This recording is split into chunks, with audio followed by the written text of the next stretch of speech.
What if the path to the American dream was just suddenly blocked from millions of people? Well, for many, that's not a hypothetical anymore. Today, we're breaking down a really monumental shift in U.S. policy that does exactly that. This right here. This is the number at the very center of it all. It represents a decision that's going to reshape families, strain international ties, and honestly, redefine America's role in the world. But what does it actually stand for? 75.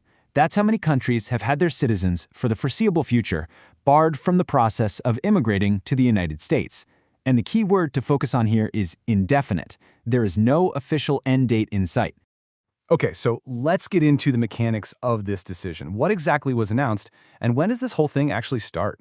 So, here are the nuts and bolts. The policy comes from the U.S. Department of State, and it's set to kick in on January 21st, 2026. Now, this isn't a blanket travel ban, but it is a very specific freeze that targets immigrant visas. And that word indefinite is just so crucial. It injects this profound uncertainty into the whole global immigration system that could last for months, maybe even years. And make no mistake, this policy isn't regional. It's global. It's touching nearly every corner of the world.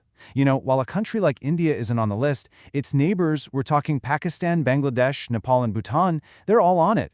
For families in those countries, the already long and difficult wait to reunite with loved ones in the U.S., well, it just became infinitely more uncertain. But to really grasp the human impact of this freeze, we have to understand exactly what kind of visa is being suspended. This distinction is literally the difference between the dream of a new life in America and just a temporary visit. Yeah, an immigrant visa is not for a holiday. It's the official, legal gateway for someone to come and build a permanent life in the United States. It's the first, most fundamental step toward getting a green card. And for so many people, the ultimate goal, becoming an American citizen. Okay, so here's the breakdown. Look on the left. These are the pathways to permanent residency. Reuniting with family, skilled jobs, humanitarian refuge, all of it suspended. Now on the right, you have the temporary visas for things like tourism, business, and study. Those are still being issued, but reports are already indicating that even these are going to face much stricter scrutiny. That probably means longer interviews, a ton more paperwork, and a higher chance of being denied. So, a move this drastic obviously raises a huge question. Why? And why now? So next, let's dig into the official justification for the freeze, and then we'll look at the sharp criticism it's already getting. What's the official story here? I mean, how does the U.S. government explain a policy shift of this magnitude? Well, the administration has offered up three core reasons. First, they're citing public charge concerns. That's basically a policy to make sure new immigrants can support themselves financially instead of relying on public benefits. The second is national security, pointing to what they call gaps in the screening and identification processes of these 75 countries. And third, they're claiming a lack of cooperation from these governments when it comes to sharing critical data like criminal records. But as you can probably guess, critics completely reject that rationale. They argue this isn't some procedural safeguard, it's an immigration ban in disguise. The argument here is that by almost exclusively targeting developing nations, the policy completely abandons the principle of equal treatment and is, at its core, discriminatory.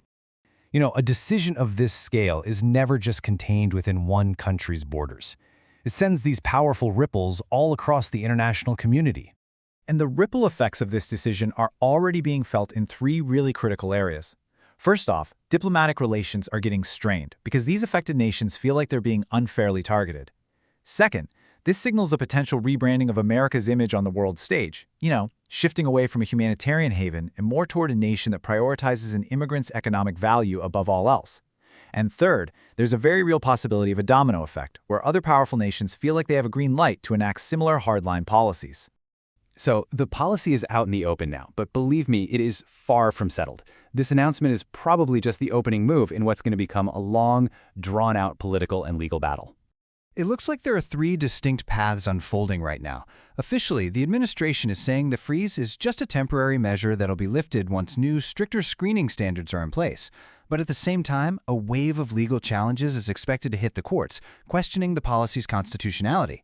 And then, in the halls of government, the very authority of a president to enact such a widespread suspension is going to be fiercely debated and called into question.